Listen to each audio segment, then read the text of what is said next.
Ezra Pound. Ezra Weston Loomis Pound, October 30, 1885, November 1, 1972, was an expatriate American poet and critic, a major figure in the early modernist poetry movement, and a fascist sympathizer. His contribution to poetry began with his development of Imagism, a movement derived from classical Chinese and Japanese poetry, stressing clarity, precision, and concision. His works include Reposts, 1912, Hugh Selwyn Mauberley, 1920, and the unfinished 120-section epic, the Cantos, 1917–1969.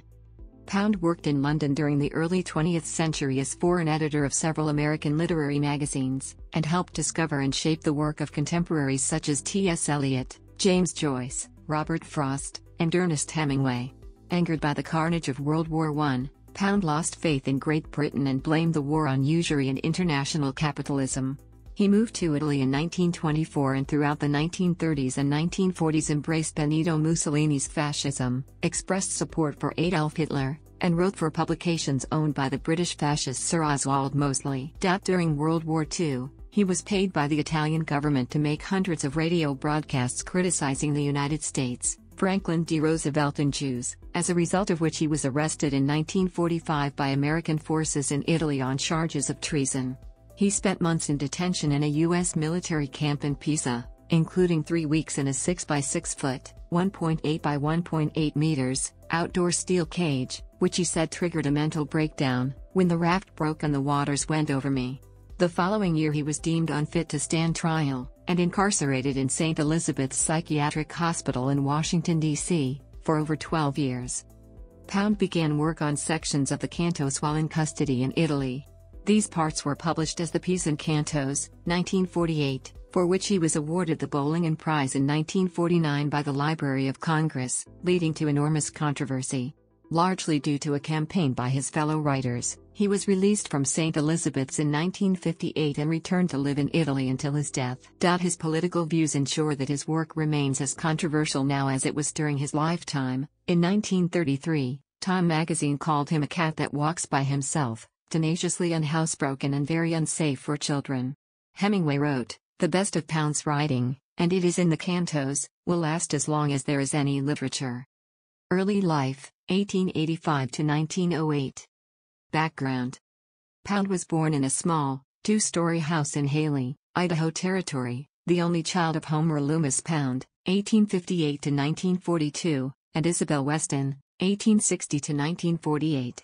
His father had worked in Haley since 1883 as Registrar of the General Land Office. Both parents' ancestors had emigrated from England in the 17th century. On his mother's side, Pound was descended from William Wadsworth, 1594–1675, a Puritan who emigrated to Boston on the Lion in 1632. The Wadsworths married into the Westons of New York. Harding Weston and Mary Parker were the parents of Isabel Weston, Ezra's mother.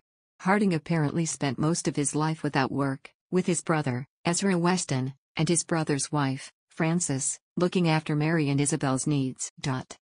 On his father's side, the immigrant ancestor was John Pound, a Quaker, who arrived from England around 1650. Ezra's grandfather, Thaddeus Coleman Pound, 1832–1914, was a Republican congressman from northwest Wisconsin who had made and lost a fortune in the lumber business. Thaddeus's son Homer, Pound's father, worked for Thaddeus in the lumber business until Thaddeus secured him the appointment as Registrar of the Haley Land Office. Homer and Isabel married the following year and Homer built a house in Haley. Isabel was unhappy in Haley and took Ezra with her to New York in 1887, when he was 18 months old. Homer followed them, and in 1889 he found a job as an assayer at the Philadelphia Mint. The family moved to Jenkintown, Pennsylvania, and in 1893 bought a 6-bedroom house in Wyncote. Education. Pound's education began in a series of dame schools, some of them run by Quakers, Miss Eliot's School in Jenkintown in 1892, the Heathcock family's Chelton Hill School in Wyncote in 1893, and the Florence Ridpath School from 1894, also in Wyncote. His first publication was on November 7, 1896 in the Jenkintown Times-Chronicle, by E. L. Pound, Wyncote, aged 11 years, a limerick about William Jennings Bryan, who had just lost the 1896 presidential election. There was a young man from the West. He did what he could for what he thought best. But election came round. He found himself drowned. And the papers will tell you the rest. In 1895 Pound attended Wincot Public School. In 1897 he transferred to Cheltenham Military Academy, where he studied from 1897 to 1900, sometimes as a boarder. He specialized in Latin. The boys wore Civil War-style uniforms and besides Latin were taught English, history, arithmetic, marksmanship, military drilling and the importance of submitting to authority. Pound made his first trip overseas in mid-1898 when he was 13, a 3-month tour of Europe with his mother and Frances Weston, Aunt Frank, who took him to England, Belgium, Germany, Switzerland, and Italy. After the academy he may have attended Cheltenham Township High School for 1 year, and in 1901, aged 15, he was admitted to the University of Pennsylvania's College of Liberal Arts. Pound met Hilda Doolittle, later known as the poet H.D., at Pennsylvania in 1901, and she became his first serious romance. In 1911 she followed Pound to London and became involved in developing the Imagism movement. Between 1905 and 1907 Pound wrote a number of poems for her, 25 of which he handbound and called Hilda's Book, and in 1908 he asked her father, the astronomy professor Charles Doolittle, for permission to marry her, but Doolittle dismissed Pound as a nomad. Pound was seeing 2 other women at the same time, Viola Baxter and Mary Moore, later dedicating a book of poetry, Persone, 1909, to the latter. He asked Moore to marry him too, but she turned him down. His parents and Frances Weston took Pound on another 3-month European tour in 1902, after which he transferred, in 1903, to Hamilton College in Clinton, New York, possibly because of poor grades.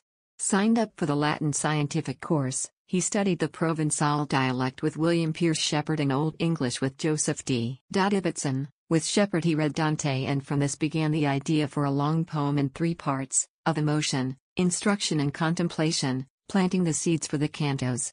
He wrote in 1913, in How I Began. Pound graduated from Hamilton College with a full in 1905, then studied Romance languages under Hugo A. Rennert at the University of Pennsylvania, Penn, where he obtained an MA in early 1906 and registered to write a PhD thesis on the jesters in Lope de Vega's plays. A Harrison Fellowship covered his tuition fees and gave him a travel grant of $500, which he used to return to Europe. Pound spent 3 weeks in Madrid in various libraries, including one in the Royal Palace. There, on May 31, 1906, he happened to be standing outside when the attempted assassination of King Alfonso took place, and Pound subsequently left the country for fear he would be identified with the anarchists. After Spain he spent 2 weeks in Paris, attending lectures at the Sorbonne, followed by a week in London. In July he returned to the United States, where in September his first essay, Raphaelite Latin, was published in Book News Monthly. He took courses in the English department at Penn in 1907, where he fell out with several lecturers. During lectures on Shakespeare by Felix Schelling, the department head, he would wind an enormous tin watch very slowly while Schelling spoke. His fellowship was not renewed. Schelling told him that he was wasting everyone's time, and Pound left without finishing his doctorate. Teaching. From late 1907 Pound taught Romance languages at Wabash College in Crawfordsville, Indiana, a conservative town that he called the Sixth Circle of Hell. The equally conservative college dismissed him after he deliberately provoked the college authorities. Smoking was forbidden, but he would smoke cigarillos in his office down the corridor from the president's. He annoyed his landlords by entertaining friends, including women, and was forced out of one house after students found me sharing my meager repast with a lady gent impersonator in my private apartments, he told a friend. He was asked to leave the college in 1908 after offering a stranded chorus girl tea and his bed for the night when she was caught in a snowstorm. When she was discovered the next morning by the landladies, Ida and Belle Hall, his insistence that he had slept on the floor was met with disbelief. Glad to be free of the place, he left for Europe soon after, sailing from New York in March 1908. London, 1908 to 1920. Introduction to the literary scene. Pound arrived in Gibraltar on March 23, 1908, where for a few weeks he earned $15 a day working as a guide to American tourists. After stops in Tangiers, Seville, Cadiz, and Genoa, by the end of April he was in Venice, living over a bakery near the San Vio Bridge. In July he self-published his first book of poetry, A Loom Spento, with Tapers Quenched. The London Evening Standard called it wild and haunting stuff, absolutely poetic, original, imaginative, passionate, and spiritual. The title was from the third canto of Dante's Purgatorio, which alluded to the death of Manfred, King of Sicily. The book was dedicated to his friend, the Philadelphia artist William Brooke Smith, who had recently died of tuberculosis. In August, Pound moved to London, where he lived almost continuously for the next 12 years. He told his university friend William Carlos Williams, "London, dear old London, is the place for poesy." English poets such as Maurice Hewlett, Rudyard Kipling and Alfred Tennyson had made a particular kind of Victorian verse, stirring, pompous and propagandistic, popular with the public. According to modernist scholar James Knapp, Pound rejected the idea of poetry as versified moral essay. He wanted to focus on the individual experience, the concrete rather than the abstract. Arriving in the city with just £3, he moved into lodgings at 48 Langham Street, near Great Titchfield Street, a penny bus ride from the British Museum. The house sat across an alley from the Yorkshire Grey Pub, which made an appearance in the Peas and Cantos, concerning the landlady's doings, with a lodger unnamed, Oswaz near GT Titchfield Street. Next door to the pub, Pound persuaded the bookseller Elkin Matthews to display A Loom Spento, and by October 1908 he was being discussed by the literati. In December he published a second collection, A Quinzaine for this Yule, and after the death of a lecturer at the Regent Street Polytechnic he managed to acquire a position lecturing in the evenings, from January to February 1909, on the development of literature in Southern Europe. He would spend his mornings in the British Museum reading room, then lunch at the Vienna Café on Oxford Street. Ford Madox Ford wrote. Hemingway described Pound as tall, a patchy red beard, fine eyes, strange haircuts and very shy, but he has the temperament of a Toro di Lidia from the breeding establishments of Don Eduardo Miura. No one ever presents a cape, or shakes a muleta at him without getting a charge. Meeting Dorothy Shakespeare, Personi. At a literary salon in January 1909, Pound met the novelist Olivia Shakespeare and her daughter Dorothy, who became his wife in 1914. Through Olivia Shakespeare he was introduced to her former lover W.B. Yeats, in Pound's view the greatest living poet. Pound had sent Yeats a copy of A Loom Spento the previous year, before he left for Venice, and Yeats had apparently found it charming. The men became close friends, although Yeats was older by 20 years. Pound was also introduced to sculptor Henri Gautier-Bergesca, painter Wyndham Lewis and to the cream of London's literary circle, including the poet T.E. Hume. The American heiress Margaret Lanier Cravens, 1881–1912, became a patron. After knowing him a short time she offered a large annual sum to allow him to focus on his work. Cravens killed herself in 1912, after the pianist Walter Rummel, long the object of her affection, married someone else. She may also have been discouraged by Pound's engagement to Dorothy. In June 1909 the Personi collection became the first of Pound's works to have any commercial success. It was favorably reviewed. One review said it was full of human passion and natural magic. Rupert Brooke was unimpressed, complaining that Pound had fallen under the influence of Walt Whitman, writing in unmetrical sprawling lengths. In September a further 27 poems appeared as exaltations. Around the same time Pound moved into new rooms at Church Walk, off Kensington High Street, where he lived most of the time until 1914.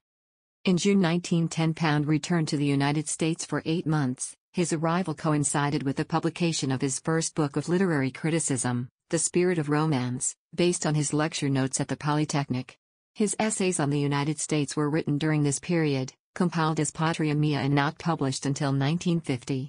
He loved New York but felt the city was threatened by commercialism and vulgarity, and he no longer felt at home there. He found the New York Public Library main branch, then being built, especially offensive and, according to Paul L. Montgomery, visited the architects' offices almost every day to shout at them. Pound persuaded his parents to finance his passage back to Europe. It was nearly 30 years before he visited the United States again. On February 22, 1911 he sailed from New York on the RMS Mauretania, arriving in Southampton 6 days later. After a few days in London he went to Paris, where he worked on a new collection of poetry, Canzoni, 1911, panned by the Westminster Gazette as a medley of pretension. When he returned to London in August 1911, A.R. Raj, editor of the socialist journal The New Age, hired him to write a weekly column, giving him a steady income. Imagism.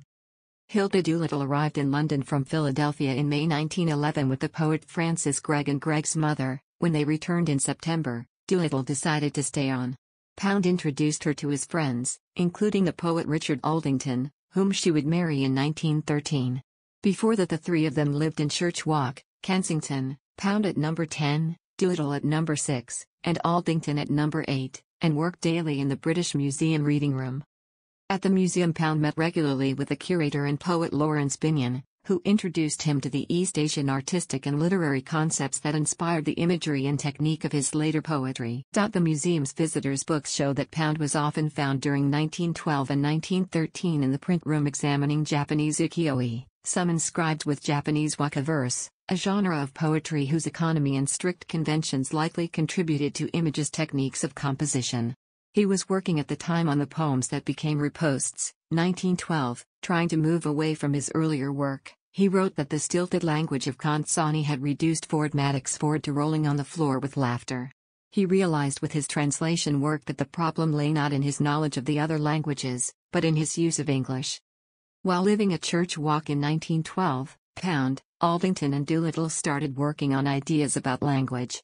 While in the British Museum tea room one afternoon, they decided to begin a movement in poetry, called Imagism. Imagism, Pound would write in Riposte, is concerned solely with language and presentation. The aim was clarity, a fight against abstraction, romanticism, rhetoric, inversion of word order, and overuse of adjectives. They agreed on 3 principles. Superfluous words, particularly adjectives, should be avoided, as well as expressions like dim lands of peace, which Pound thought dulled the image by mixing the abstract with the concrete. He wrote that the natural object was always the adequate symbol. Poets should go in fear of abstractions, and should not retell in mediocre verse what has already been told in good prose. A typical example is Pound's In a Station of the Metro, 1913, inspired by an experience on the Paris Underground, about which he wrote, "I got out of a train at, I think, La Concorde, and in the jostle I saw a beautiful face, and then, turning suddenly, another and another, and then a beautiful child's face, and then another beautiful face. All that day I tried to find words for what this made me feel."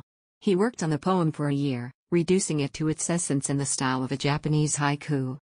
Like other modernist artists of the period, Pound was inspired by Japanese art, but the aim was to remake, or as Pound said, make it new and blend cultural styles, instead of copying directly or slavishly. He may have been inspired by a Suzuki Harunobu print he almost certainly saw in the British Library. Richard Aldington mentions the specific prints he matched to verse, and probably attempted to write haiku-like verse during this period.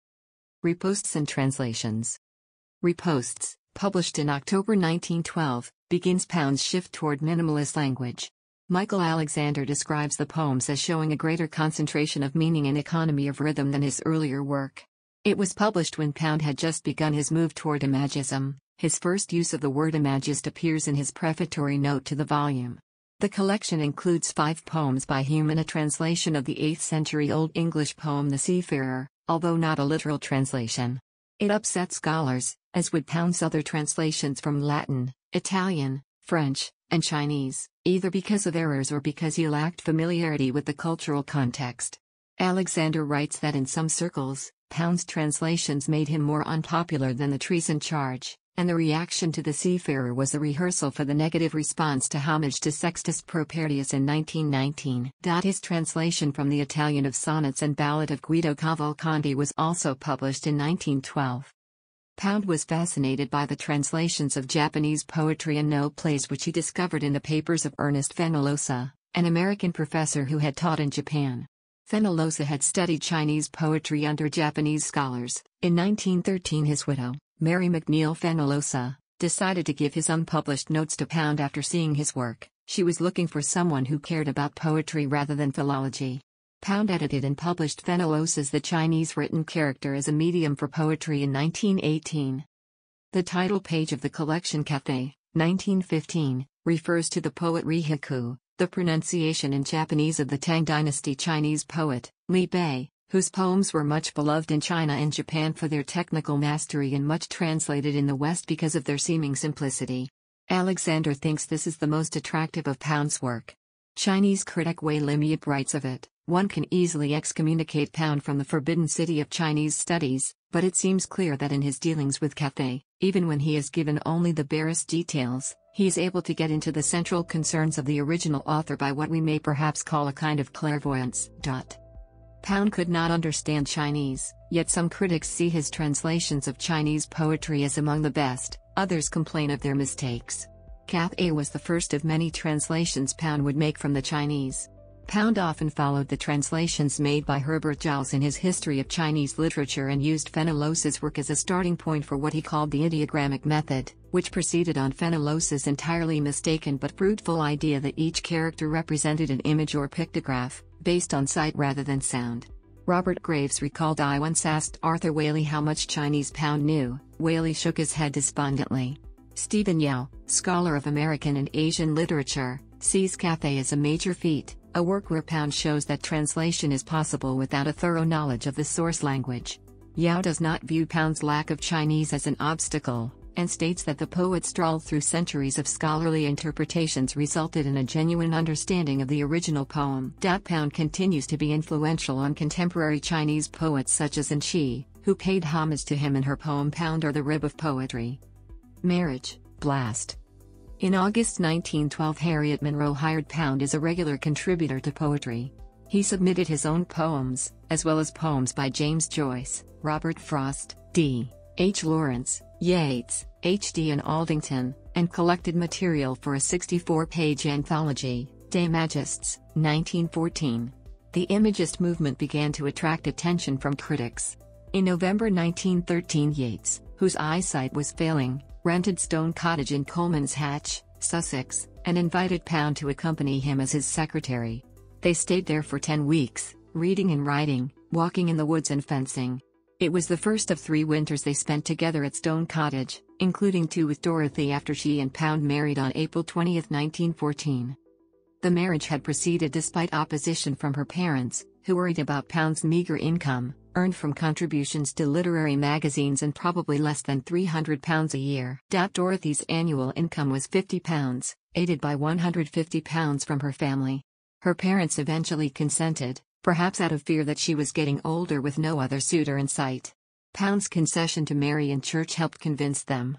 Afterward, he and Dorothy moved into an apartment with no bathroom at 5 Holland Place Chambers, Kensington, with the newlywed Hilda, H.D., and Richard Aldington living next door.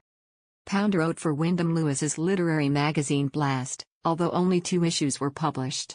An advertisement in The Egoist promised it would cover Cubism, Futurism, Imagism and all vital forms of modern art.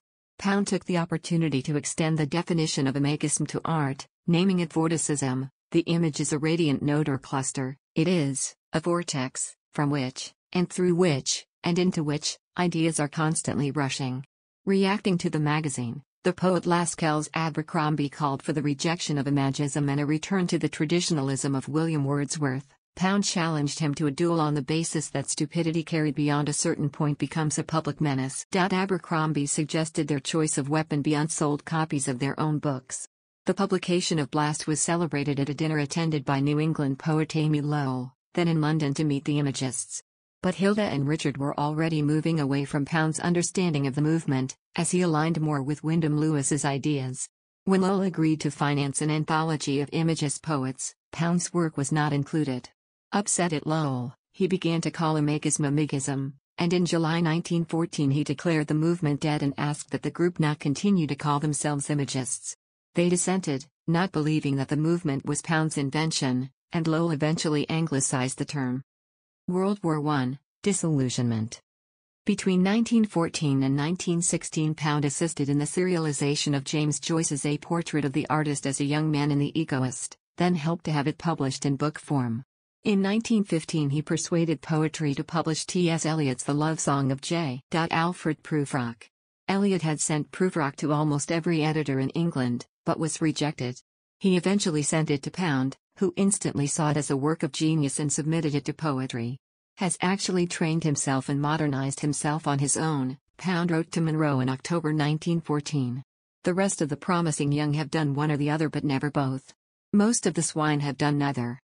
After the publication in 1915 of Cathay, Pound mentioned he was working on a long poem, casting about for the correct form.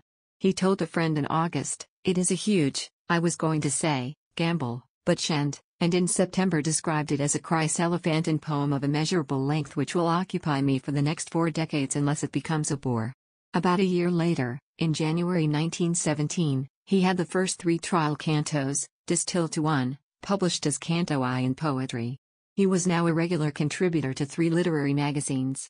From 1917 he wrote music reviews for the New Age under the pen name William Atheling, and weekly pieces for The Egoist and The Little Review. Many of the latter were directed against provincialism and ignorance. The volume of writing exhausted him. He feared he was wasting his time writing outside poetry, exclaiming that he must stop writing so much prose. Pound was deeply affected by the war.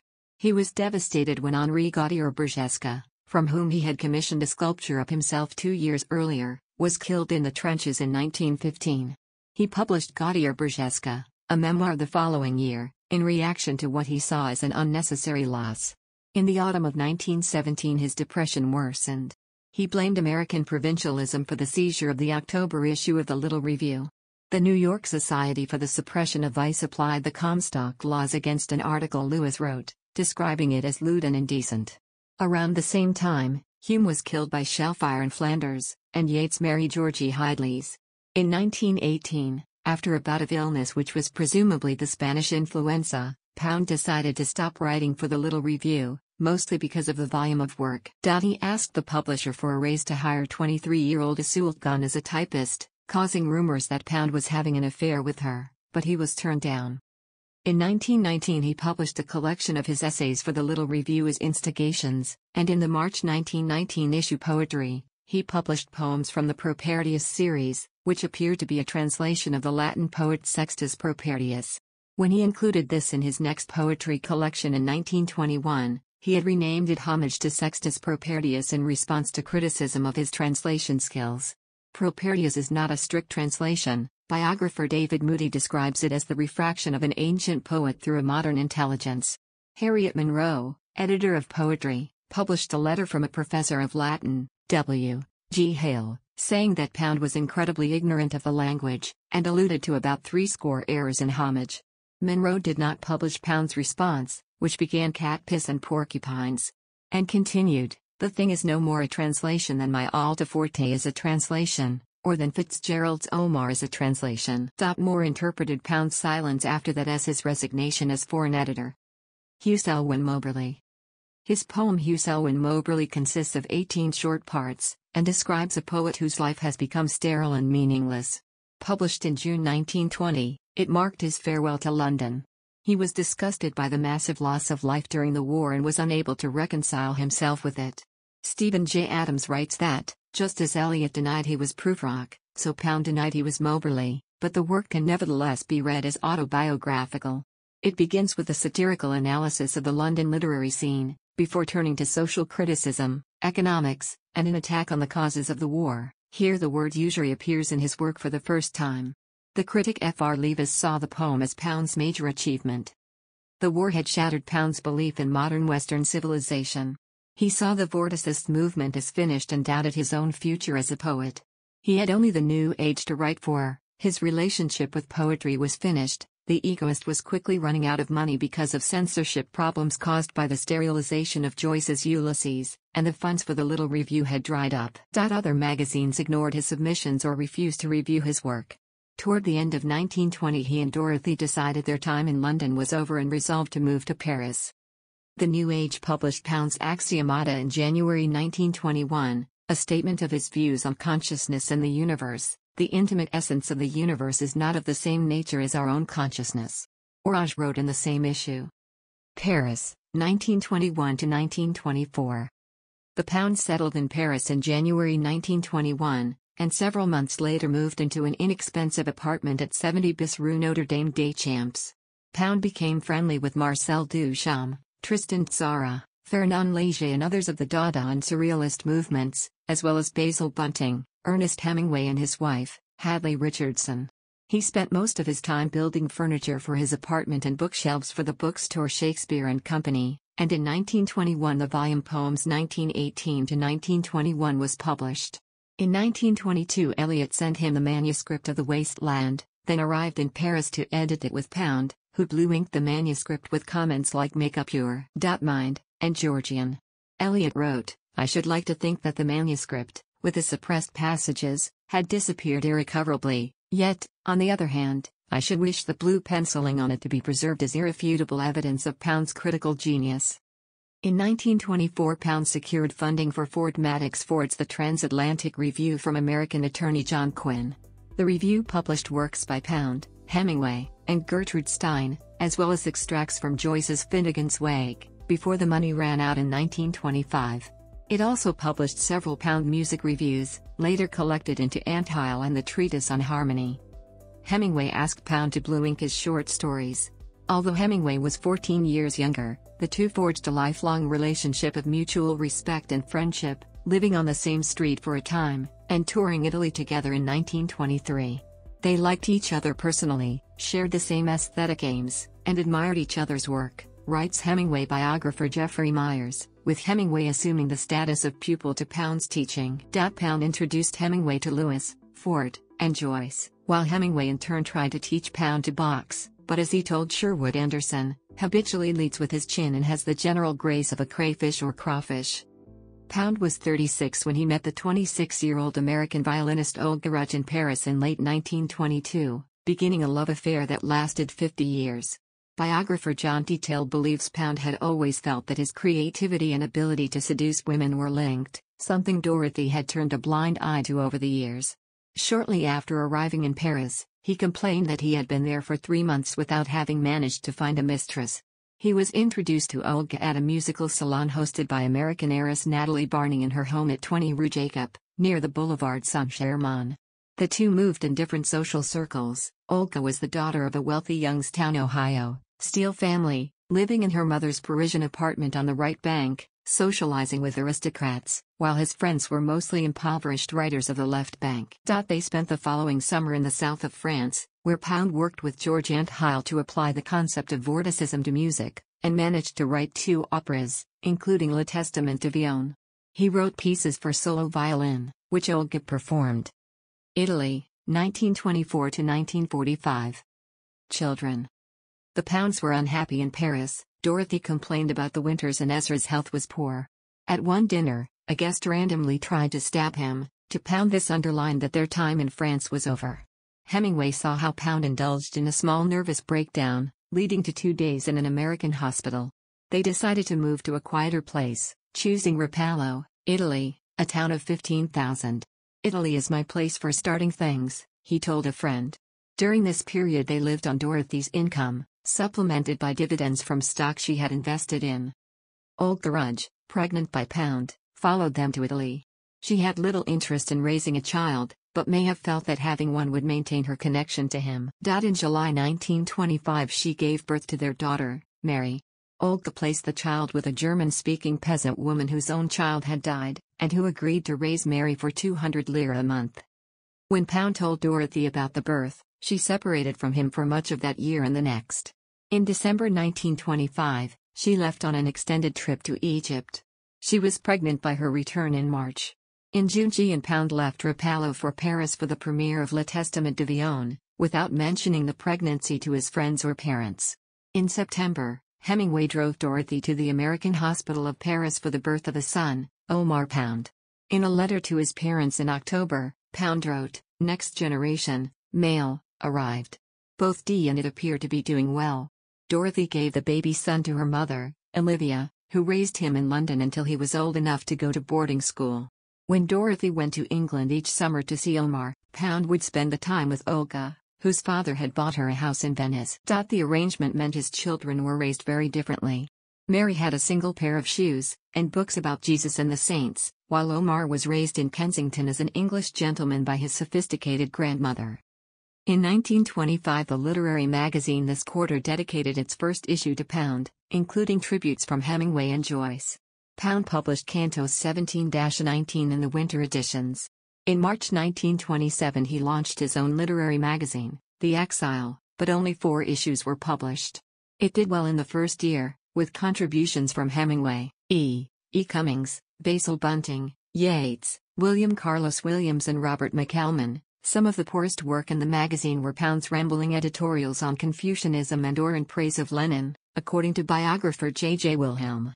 He continued to work on Fenelos's manuscripts, and in 1928 won the Dials Poetry Award for his translation of the Confucian classic Great Learning, De Shui, transliterated as Tahayo. That year his parents Homer and Isabel visited him in Rapallo, seeing him for the first time since 1914. By then Homer had retired, so they decided to move to Rapallo themselves. They took a small house, Villa Raggio, on a hill above the town. Pound began work on the Cantos in earnest after relocating to Italy. The poems concern good and evil, a descent into hell followed by redemption and paradise. Its hundreds of characters fall into three groupings: those who enjoy hell and stay there, those who experience a metamorphosis and want to leave, and a few who lead the rest to Paradiso Terrestre. Its composition was difficult and involved several false starts, and he abandoned most of his earlier drafts, beginning again in 1922. The first three appear in Poetry in June to August 1917. The Malatesta cantos appeared in the Criterion in July 1923, and two further cantos were published in the Transatlantic Review in January 1924. Pound published 90 copies in Paris in 1925 of a draft of 16 cantos of Ezra Pound for the beginning of a poem of some length now first made into a book. Turn to fascism, World War II. Pound came to believe that the cause of World War I was finance capitalism, which he called usury, that the solution lay in C.H. Douglas's idea of social credit, and that fascism was the vehicle for reform. He had met Douglas in the New Age offices and had been impressed by his ideas. He gave a series of lectures on economics, and made contact with politicians in the United States to discuss education, interstate commerce and international affairs. Although Hemingway advised against it, on January 30, 1933 Pound met Benito Mussolini. Old the Rudge played for Mussolini and told him about Pound, who had earlier sent him a copy of Cantos 30. During the meeting Pound tried to present Mussolini with a digest of his economic ideas, but Mussolini brushed them aside, though he called the cantos divertente, entertaining. The meeting was recorded in Canto XLI, Ma questo, said the boss, e divertente. Pound said he had never met anyone who seemed to get my ideas so quickly as the boss. When Olivia Shakespeare died in October 1938 in London, Dorothy asked Pound to organize the funeral, where he saw their 12-year-old son Omar for the first time in 8 years. He visited Eliot and Wyndham Lewis, who produced a now famous portrait of Pound reclining. In April 1939 he sailed for New York, believing he could stop America's involvement in World War II, happy to answer reporters' questions about Mussolini while he lounged on the deck of the ship in a tweed jacket. He traveled to Washington, D.C., where he met senators and congressmen. His daughter, Mary, said that he had acted out of a sense of responsibility, rather than megalomania. He was offered no encouragement, and was left feeling depressed and frustrated. In June 1939 he received an honorary doctorate from Hamilton College, and a week later returned to Italy from the States and began writing anti-Semitic material for Italian newspapers. He wrote to James Laughlin that Roosevelt represented Jewry, and signed the letter with Heil Hitler. He started writing for Action, a newspaper owned by the British fascist Sir Oswald Mosley, arguing that the Third Reich was the natural civilizer of Russia. After war broke out in September that year, he began a furious letter-writing campaign to the politicians he had petitioned 6 months earlier, arguing that the war was the result of an international banking conspiracy and that the United States should keep out of it. Radio broadcasts. Detail writes that, by the 1940s, no American or English poet had been so active politically since William Blake. Pound wrote over 1,000 letters per year during the 1930s and presented his ideas in hundreds of articles as well as in the cantos. His greatest fear was an economic structure dependent on the armaments industry, where the profit motive would govern war and peace. He read George Santayana and The Law of Civilization and Decay by Brooks Adams, finding confirmation of the danger of the capitalist and usurer becoming dominant. He wrote in the Japan Times that democracy is now currently defined in Europe as a country run by Jews, and told Sir Oswald Mosley's newspaper that the English were a slave race governed since Waterloo by the Rothschilds. Pound broadcast over Rome radio, although the Italian government was at first reluctant, concerned that he might be a double agent. He told a friend, "It took me, I think it was, 2 years, insistence and wrangling etc., to get hold of their microphone." He recorded over 100 broadcasts criticizing the United States, Roosevelt, Roosevelt's Family and the Jews, His Poetry, Economics and Chinese Philosophy.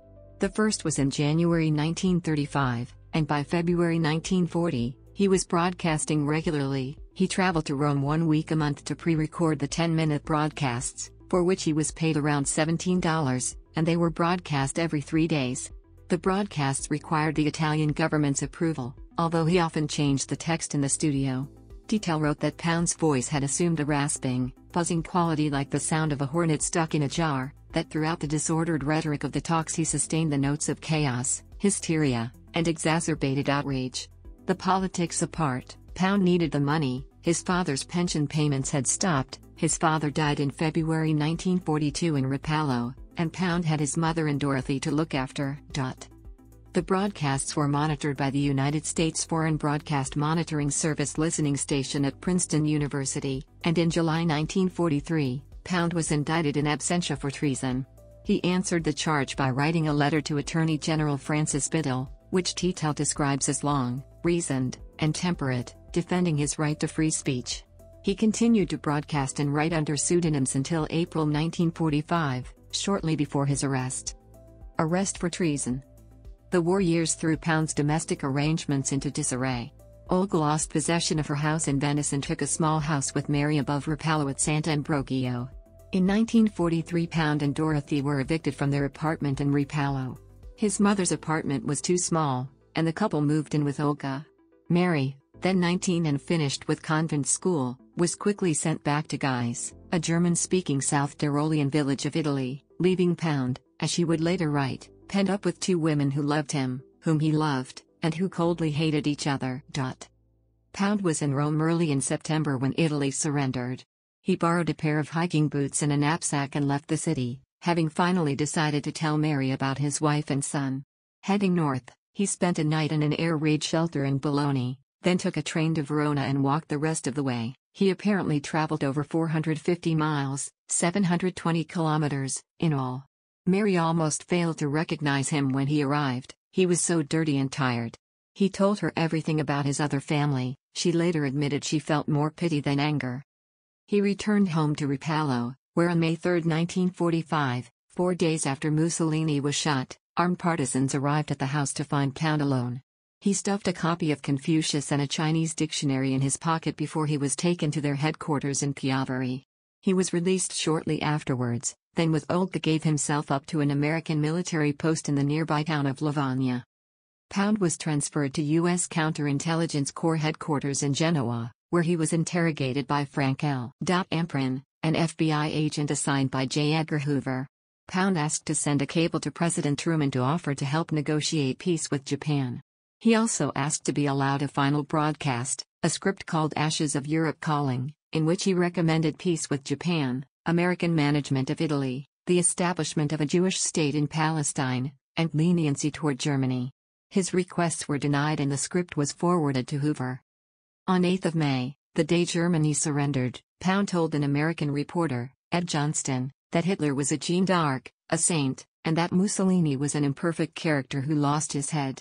On 24 May he was transferred to the United States Army Disciplinary Training Center north of Pisa, where he was placed in one of the camp's death cells, a series of 6 by 6 foot, 1.8 by 1.8 meters, outdoor steel cages lit up at night by floodlights. Engineers reinforced his cage with heavier steel for fear the fascists would try to break him out. Pound spent 3 weeks in isolation in the heat, sleeping on the concrete, denied exercise and communication, except for conversations with the chaplain. After 2.5 weeks, he began to break down under the strain. Richard Seaborth wrote that Pound recorded it in Canto 80, where Odysseus is saved from drowning by Leucothea, haste how swum in a sea of airstrip, through an eon of nothingness. When the raft broke and the waters went over me. Medical staff moved him out of the cage the following week. On 14 and 15 June he was examined by psychiatrists, one of whom found symptoms of a mental breakdown, after which he was transferred to his own tent and allowed reading material. He began to write, drafting what became known as the piece in Cantos. The existence of a few sheets of toilet paper showing the beginning of Canto 74 suggests he started it while in the cage. United States, 1945 to 1958. St. Elizabeth's Hospital. On November 15, 1945, Pound was transferred to the United States.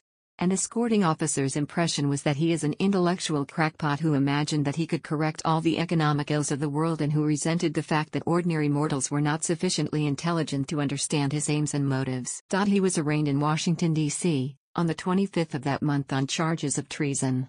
The charges included broadcasting for the enemy, attempting to persuade American citizens to undermine government support of the war, and strengthening morale in Italy against the United States. He was admitted to St. Elizabeth's Hospital, and in June the following year Dorothy was declared his legal guardian.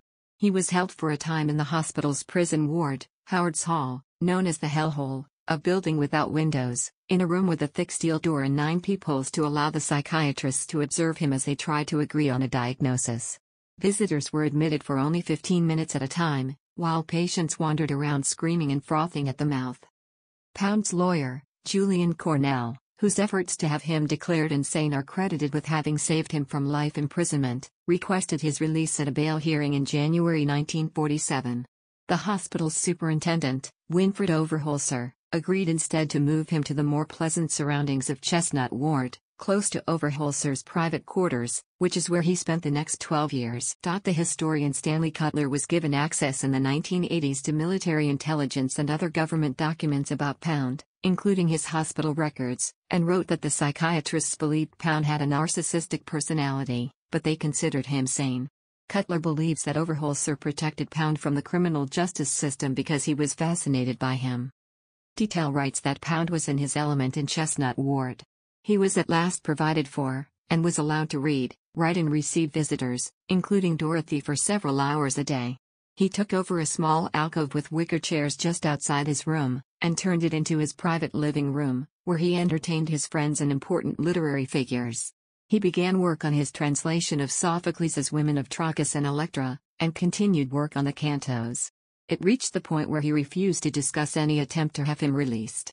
Olga Rudge visited him twice, once in 1952 and again in 1955, and was unable to convince him to be more assertive about his release. She wrote to a friend, "EP has, as he had before, bats in the belfry, but it strikes me that he has fewer not more than before his incarceration." The Piece in Cantos, Bowling and Prize.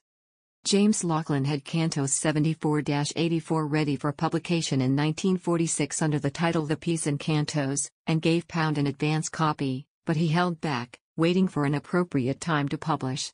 A group of Pound's friends, Eliot, Cummings, W. H. Auden, Alan Tate, and Julian Cornell, met Laughlin to discuss how to get him released. They planned to have Pound awarded the first Bullingham Prize, a new national poetry award by the Library of Congress, with $1,000 prize money donated by the Mellon family. The awards committee consisted of 15 fellows of the Library of Congress, including several of Pound's supporters, such as Eliot, Tate, Conrad Aiken, Catherine Ann Porter, and Theodore Spencer. The idea was that the Justice Department would be placed in an untenable position if Pound won a major award and was not released. Laughlin published The Piece in Cantos on July 30, 1948, and the following year the prize went to Pound. There were 2 dissenting voices, Francis Biddle's wife, Catherine Garrison Chapin, and Carl Shapiro, who said that he could not vote for an anti-Semite because he was Jewish himself. Pound responded to the award with no comment from the Bughouse. There was uproar. The Pittsburgh Post-Gazette quoted critics who said poetry convert words into maggots that eat at human dignity and still be good poetry. Robert Hillier, a Pulitzer Prize winner and president of the Poetry Society of America, attacked the committee in the Saturday Review of Literature, telling journalists that he never saw anything to admire in Pound, not one line. Congressman Jacob K. Javits demanded an investigation into the awards committee. It was the last time the prize was administered by the Library of Congress. Views and relationships. Although Pound repudiated his anti-Semitism in public, he maintained his views in private. He refused to talk to psychiatrists with Jewish-sounding names, dismissed people he disliked as Jews, and urged visitors to read the Protocols of the Elders of Zion, 1903, a forgery claiming to represent a Jewish plan for world domination. He struck up a friendship with the conspiracy theorist and anti-Semite Eustace Mullins, believed to be associated with the Aryan League of America, and author of the 1961 biography This Difficult Individual, Ezra Pound. Even more damaging was his friendship with John Casper, a white supremacist and Ku Klux Klan member. Caspar had come to admire Pound during literature classes at university, and after he wrote to Pound in 1950 the two had become friends. Caspar opened a bookstore in Greenwich Village in 1953 called Make It New, reflecting his commitment to Pound's ideas. The store specialized in authoritarian material, including Nazi literature, and Pound's poetry and translations were displayed on the window front. Caspar and another follower of Pound's, David Horton, set up a publishing imprint, Square Dollar Series, which Pound used as a vehicle for his tracts about economic reform. Wilhelm writes that there were a lot of conventional people visiting Pound too, such as the classicist J.P. Sullivan and the writer Guy Davenport, but it was the association with Mullins and Caspar that stood out and delayed his release from St. Elizabeth's. Release. Pound's friends continued to try to get him out. Shortly after Hemingway won the Nobel Prize in Literature in 1954, he told Time magazine that this would be a good year to release poets. The poet Archibald MacLeish asked Hemingway in June 1957 to write a letter on Pound's behalf. Hemingway believed Pound was unable to abstain from awkward political statements or from friendships with people like Caspar, but he signed a letter of support anyway and pledged $1,500 to be given to Pound when he was released. In an interview for the Paris Review in early 1958, Hemingway said that Caspar should be jailed and Pound released. Caspar was eventually jailed for inciting a riot in connection with the Hattie Cotton School in Nashville, targeted because a black girl had registered as a student. He was also questioned relating to the bombing of the school. Several publications began campaigning for Pound's release in 1957. Le Figaro published an appeal titled The Lunatic at St. Elizabeth's. The New Republic, Esquire and The Nation followed suit. The Nation argued that Pound was a sick and vicious old man, but had rights. In 1958, MacLeish hired Thurman Arnold, a prestigious lawyer who ended up charging no fee, to file a motion to dismiss the 1945 indictment. Overholser, the hospital's superintendent, supported the application with an affidavit stating Pound was permanently and incurably insane, and that confinement served no therapeutic purpose. The motion was heard on April 18, 1958 by the judge who had committed Pound to St. Elizabeth's. The Department of Justice did not oppose the motion, and Pound was free. Italy, 1958 to 1972. Pound arrived in Naples in July 1958, where he was photographed giving a fascist salute to the waiting press. When asked when he had been released from the mental hospital, he replied, "I never was. When I left the hospital I was still in America, and all America is an insane asylum." He and Dorothy went to live with Mary at Schloss Brunnenberg, near Merano in the province of South Tyrol, where he met his grandson, Walter, and his granddaughter, Patrizia, for the first time, then returned to Rapallo, where Olga Rudge was waiting to join them. They were accompanied by a teacher Pound had met in hospital, Marcel Ishban, 40 years his junior, ostensibly acting as his secretary and collecting poems for an anthology. The four women soon fell out, vying for control over him. Cantos alluded to it: pride, jealousy and possessiveness, three pains of hell. Pound was in love with Ishban, seeing in her his last chance for love and youth. He wrote about her in Cantos, the long flank, the firm breast, and to know beauty and death and despair, and to think that what has been shall be, flowing, ever unstill. Dorothy had usually ignored his affairs, but she used her legal power over his royalties to make sure Ishban was seen off, sent back to the United States. By December 1959, Pound was mired in depression. He saw his work as worthless and the Cantos botched. In a 1960 interview given in Rome to Donald Hall for Paris Review, he said, "You find me in fragments." Hall wrote that he seemed in an abject despair, anxiety, meaninglessness, abulia, waste. He paced up and down during the 3 days it took to complete the interview, never finishing a sentence, bursting with energy 1 minute, then suddenly sagging, and at one point seemed about to collapse. Hall said it was clear that he doubted the value of everything he had done in his life. Those close to him thought he was suffering from dementia, and in mid-1960, Mary placed him in a clinic near Merano when his weight dropped. He picked up again, but by early 1961 he had a urinary infection. Dorothy felt unable to look after him, so he went to live with Olga in Rapallo, then Venice. Dorothy mostly stayed in London after that with Omar. Pound attended a neo-fascist May Day parade in 1962, but his health continued to decline. The following year he told an interviewer, Grazia Levi, "I spoil everything I touch. I have always blundered. All my life I believed I knew nothing, yes, knew nothing. and so words became devoid of meaning. William Carlos Williams died in 1963, followed by Eliot in 1965. Pound went to Eliot's funeral in London and on to Dublin to visit Yeats's widow. 2 years later he went to New York where he attended the opening of an exhibition featuring his blue-inked version of Eliot's The Waste Land. He went on to Hamilton College where he received a standing ovation. Shortly before his death in 1972 it was proposed that he be awarded the Emerson Thoreau Medal of the American Academy of Arts and Sciences, but after a storm of protest the Academy's council opposed it by 13-9. The sociologist Daniel Bell, who was on the committee, argued that it was important to distinguish between those who explore hate and those who approve it. 2 weeks before he died, Pound read for a gathering of friends at a cafe, "I was out of focus, taking a symptom for a cause. The cause is avarice." On his 87th birthday, October 30, 1972, he was too weak to leave his bedroom. The next night he was admitted to the Civil Hospital of Venice, where he died in his sleep on 1 November, of septic shock caused by complications from an intestinal blockage, with Olga at his side. Dorothy was unable to travel to the funeral. 4 gondoliers dressed in black rowed the body to the island cemetery, Isola di San Michele, where he was buried near Diaghilev and Stravinsky. Dorothy died in England the following year. Olga died in 1996 and was buried next to Pound. Style. Critics generally agree that Pound was a strong yet subtle lyricist, particularly in his early work, such as The River Merchant's Wife. According to Whitmer, a modern style is evident as early as Ripostes, and Nadell sees evidence of modernism even before he began the Cantos, writing that Pound wanted his poetry to represent an objective presentation of material which he believed could stand on its own without use of symbolism or romanticism.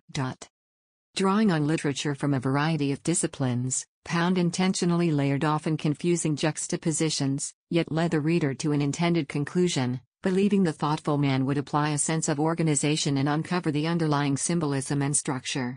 Ignoring Victorian and Edwardian grammar and structure, he created a unique form of speech, employing odd and strange words, jargon, avoiding verbs, and using rhetorical devices such as parataxis. Pound's relationship to music is essential to his poetry.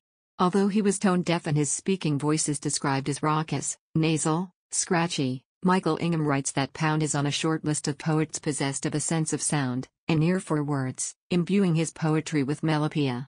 His study of troubadour poetry, words written to be sung, mots et son, led him to think modern poetry should be written similarly. He wrote that rhythm is the hardest quality of a man's style to counterfeit. Ingham compares the form of the cantos to a fugue, without adhering strictly to the traditions of the form, nevertheless multiple themes are explored simultaneously. He goes on to write that Pound's use of counterpoint is integral to the structure and cohesion of the cantos, which show multi-voice counterpoint and, with the juxtaposition of images, non-linear themes. The pieces are presented in fragments which taken together, can be seen to unfold in time as music does. Imagism and Vorticism. Opinion varies about the nature of Pound's writing style. Nadell writes that Imagism was to change Pound's poetry. Like Wyndham Lewis, Pound reacted against decorative flourishes found in Edwardian writing, saying poetry required a precise and economic use of language and that the poet should always use the exact word, stripping the writing down to the barest essence.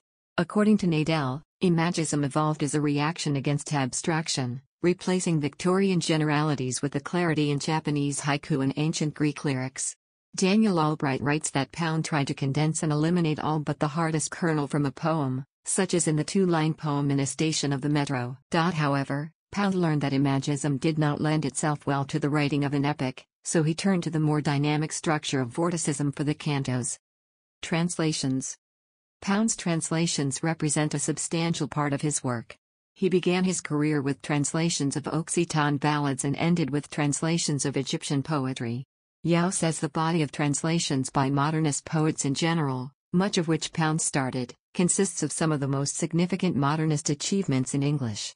Pound was the first English-language poet since John Dryden, some 3 centuries earlier, to give primacy to translations in English literature. The fullness of the achievement for the modernists is that they renewed interest in multiculturalism, multilingualism, and, perhaps of greater importance, they treated translations not in a strict sense of the word but instead saw a translation as the creation of an original work. Michael Alexander writes that, as a translator, Pound was a pioneer with a great gift of language and an incisive intelligence. He helped popularize major poets such as Guido Cavalcanti and Du Fu, and brought Provençal and Chinese poetry to English-speaking audiences. He revived interest in the Confucian classics and introduced the West to classical Japanese poetry and drama. He translated and championed Greek, Latin and Anglo-Saxon classics, and helped keep them alive at a time when poets no longer considered translations central to their craft. In Pound's Fenollosa translations, unlike previous American translators of Chinese poetry, which tended to work with strict metrical and stanzaic patterns, Pound created free verse translations. Whether the poems are valuable as translations continues to be a source of controversy. Hugh Kenner contends that Cath A should be read primarily as a work about World War I, not as an attempt at accurately translating ancient Eastern poems. The real achievement of the book, Kenner argues, is in how it combines meditations on violence and friendship with an effort to rethink the nature of an English poem. These ostensible translations of ancient Eastern texts, Kenner argues, are actually experiments in English poetics and compelling elegies for a warring West. Pound scholar Ming Xie explains that Pound's use of language in his translation of The Seafarer is deliberate, in that he avoids merely trying to assimilate the original into contemporary language. The Cantos. The Cantos is difficult to decipher. In the epic poem, Pound disregards literary genres, mixing satire, hymns, elegies, essays and memoirs. Pound scholar Rebecca Beasley believes it amounts to a rejection of the 19th-century nationalistic approach in favor of early 20th-century comparative literature. Pound reaches across cultures and time periods, assembling and juxtaposing themes in history from Homer to Ovid and Dante, from Thomas Jefferson and John Adams, and many others. The work presents a multitude of protagonists as travelers between nations. The nature of the Cantos, she says, is to compare and measure among historical periods and cultures and against a Poundian standard of modernism. Pound layered ideas, cultures and historical periods, writing in as many as 15 different languages, using modern vernacular, classical languages and Chinese ideograms. Iron Adel says the Cantos is an epic, that is a poem including history, and that the historical figures lend referentiality to the text. It functions as a contemporary memoir, in which personal history lyrical retrospection mingle most clearly represented in the piece and cantos. Michael Ingham sees in the Cantos an American tradition of experimental literature, writing about it. These works include everything but the kitchen sink, and then add the kitchen sink. In the 1960s, William O'Connor described the Cantos as filled with cryptic and gnomic utterances, dirty jokes, obscenities of various sorts.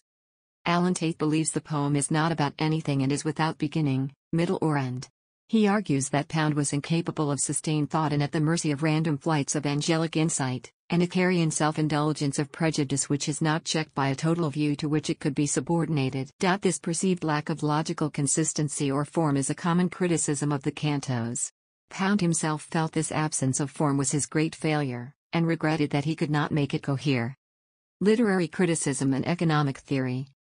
Pound's literary criticism and essays are, according to Massimo Bacigalupo, a form of intellectual journal.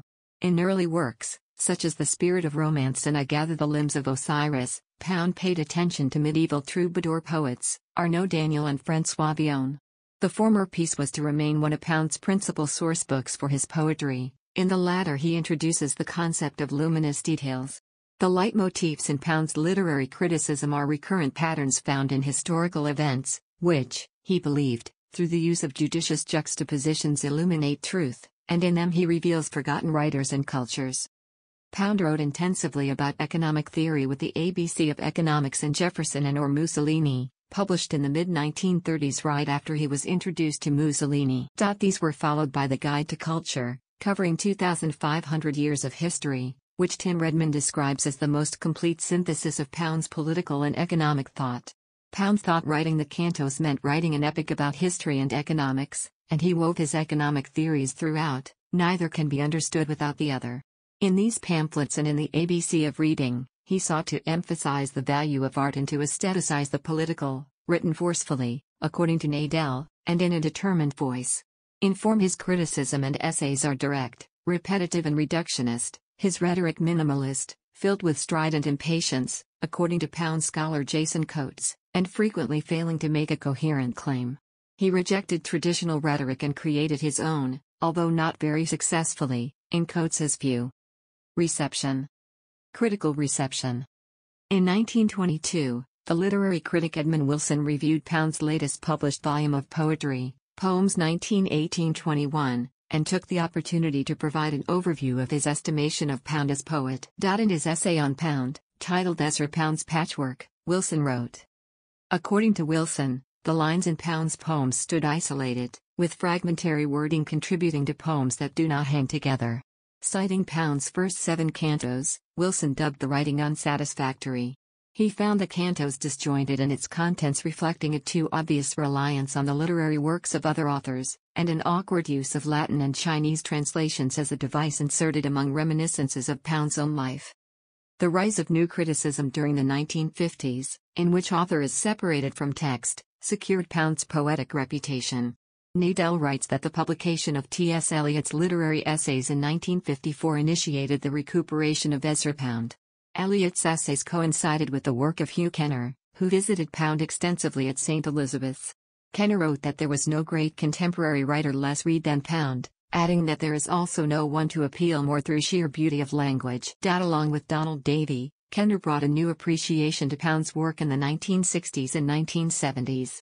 Donald Gallup's Pound bibliography was published in 1963 and Kenner's The Pound Era in 1971. In the 1970s, a literary journal dedicated to Pound studies, Payduma, was established, and Ronald Bush published the first dedicated critical study of the cantos, to be followed by a number of research editions of the cantos. Following Mullen's biography, described by Nadell as partisan and melodramatic, was Noel Stock's factual 1970 Life of Ezra Pound, although the material included was subject to Dorothy's approval. The 1980s saw 3 significant biographies: John Detail's neutral account in 1987, followed by Wilhelm's multi-volume biography. Humphrey Carpenter's sprawling narrative, A Complete Life, built on what Stock began. Unlike Stock, Carpenter had the benefit of working without intervention from Pound's relatives. In 2007, David Moody published the first of his multi-volume biography, combining narrative with literary criticism, the first work to link the two. In the 1980s, Mary de Rachewiltz released the first dual-language edition of the cantos, including Canto 72 and Canto 73. These cantos had originally been published in fascist magazines, and are characterized by 21st-century literary scholars as no more than wartime propaganda. In 1991, a complete facsimile edition of Pound's prose and poetry was published, now considered a fundamental research tool, according to Nadell. Scholarship in the 1990s turned toward in-depth investigations of his anti-Semitism and Rome years.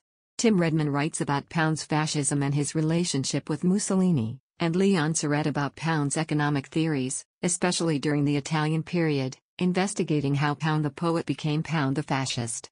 In 1999, Surrett wrote about the state of Pound criticism, that the effort to uncover coherence in a crazy quilt of verse styles, critical principles, crankish economic theories and distasteful political affiliations has made it difficult to perceive the genesis and development of any of these components. He emphasized that Pound's economic and political opinions have not been properly dated, nor has the suddenness of his radicalization been appreciated. Nadell's 2010 Pound in Context is a contextual literary approach to Pound scholarship. Pound's life, the social, political, historical, and literary developments of his period, is fully investigated, which, according to Nadell, is the grid for reading Pound's poetry. In 2012, Matthew Feldman wrote that the more than 1,500 documents in the Pound files held by the FBI have been ignored by scholars, and almost certainly contain evidence that Pound was politically cannier, was more bureaucratically involved with Italian fascism, and was more involved with Mussolini's regime than has been posited. Legacy. Pound helped advance the careers of some of the best-known modernist writers of the early 20th century. In addition to Eliot, Joyce, Lewis, Frost, Williams, Hemingway, and Conrad Aiken, he befriended and helped Marianne Moore, Louis Zukofsky, Jacob Epstein, Basil Bunting, E. Daddy Cummings, Margaret Anderson, George Oppen, and Charles Olson. Hugh Whitemeyer argues that the Imagist movement was the most important in 20th-century English-language poetry because it affected all the leading poets of Pound's generation and the 2 generations after him. In 1917, Carl Sandburg wrote in Poetry, All Talk on Modern Poetry, by People Who Know, ends with dragging in Ezra Pound somewhere. He may be named only to be cursed as wanton and mocker, poser, trifler and vagrant. Or he may be classed as filling a niche today like that of Keats in a preceding epic. The point is, he will be mentioned. The outrage after Pound's wartime collaboration with Mussolini's regime was so deep that the imagined method of his execution dominated the discussion. Arthur Miller considered him worse than Hitler. In his wildest moments of human vilification, Hitler never approached our Ezra. He knew all America's weaknesses and he played them as expertly as Goebbels ever did. The response went so far as to denounce all modernists as fascists, and it was only in the 1980s that critics began a re-evaluation. Maja Rosenthal wrote that it was as if all the beautiful vitality and all the brilliant rottenness of our heritage and its luxuriant variety were both at once made manifest in Ezra Pound. Pound's anti-Semitism has soured evaluation of his poetry. Pound scholar Wendy Stallard-Flory writes that separating the poetry from the anti-Semitism is perceived as apologetic. She believes the positioning of Pound as national monster and designated fascist intellectual made him a stand-in for the silent majority in Germany, occupied France and Belgium, as well as Britain and the United States, who, she argues, made the Holocaust possible by aiding or standing by. Later in his life, Pound analyzed what he judged to be his own failings as a writer attributable to his adherence to ideological fallacies. Allen Ginsberg states that, in a private conversation in 1967, Pound told the young poet, "My poems don't make sense." He went on to say that he was not a lunatic, but a moron, and to characterize his writing as stupid and ignorant, a mess.